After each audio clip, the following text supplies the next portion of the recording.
वादा. काय सांगाल आज उमेदवारी अर्ज भरला तुम्ही? आज या ठिकाणी खडकवासला विधानसभा मतदारसंघ प्रभाग क्रमांक 34 मधून ब क आणि ड चारही उमेदवारी या ठिकाणी आम्ही दिलेले आहेत.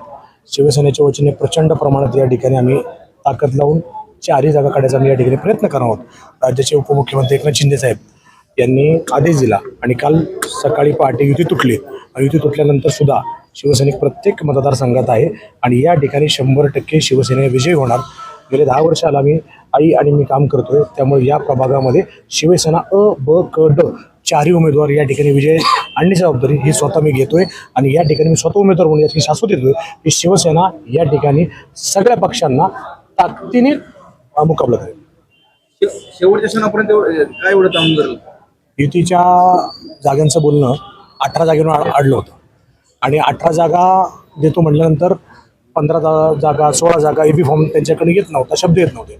त्यामुळे आज सकाळी राज्याचे उपमुख्यमंत्री एकनाथ शिंदे साहेब आणि माननीय उद्योगमंत्री उदय सामंत साहेब यांच्या आदेशाने सांगितलं की प्रत्येक भागामध्ये 165 चे 165 प्रभाग 41 मध्ये सगळ्या ठिकाणी शिवसेना ताकदीने लढणार. त्यामुळे या ठिकाणी आम्ही प्रभाग क्रमांक 34 मधून सगळे उमेदवार या ठिकाणी दिलेले आहेत आणि आम्ही या ठिकाणी लढणार आहोत.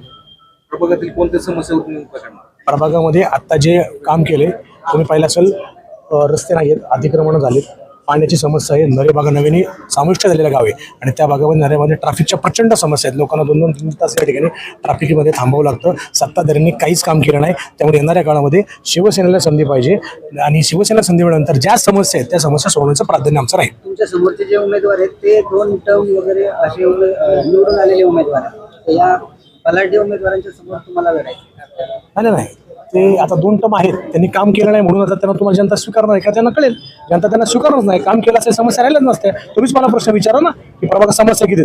जर त्यांनी 2 टर्म चांगलं काम केलं असेल तर ते 100% त्यांना प्रचार करायची गरज नाही लागणार आहे. इतक्या समस्या असताना त्यांना जनता नाकारणार आहे आणि यावेळी शिवसेनेला या जनता आमच्या बरोबर आहे हे तुम्हाला 16 तारखेला कळेल. चौरंगी लढत होत आहे. चौरंगी काय शिवसेना लढली की तुम्हाला माहिती आहे शिवसेना शिंदे साहेब कसे लढतात. राज्यात 2 नंबरचा पक्ष आहे आमचा. त्यामुळं या ठिकाणी 1 नंबरचा पक्ष प्रभाग क्रमांक 34 मध्ये करायचं काम हे शिवसेनेच्या 4 उमेदवारांचं असेल. तुमच्या पॅनलचं विशेष म्हणजे तुम्ही एका पत्रकाराला उमेदवारी दिली. तुम्ही पाहिलं असेल की माननीय बाळासाहेबांनी ज्यावेळेस पक्ष चालू केला सर्वसामान्य लोकांना उमेदवारी दिली. त्याचं एक प्रतीक म्हणून आमचे एक मित्र ते पत्रकार आहेत आणि तांबे साहेबांना या ठिकाणी सर्वसामान्य घरातून उमेदवारी दिली. तुम्ही पाहिलं असेल सगळे बलाढ्य आहेत. आम्ही सगळे सर्वसामान्य लोक घरातले लोक आहोत आणि रात्री 12 वाजता सुद्धा आम्हाला लोक प्रश्न विचारू शकतात. स्थानिकांनी जे बलाढ्य त्यांना विचारू शकत नाही आणि आम्ही रस्त्यावरचे कार्यक्रम आहोत.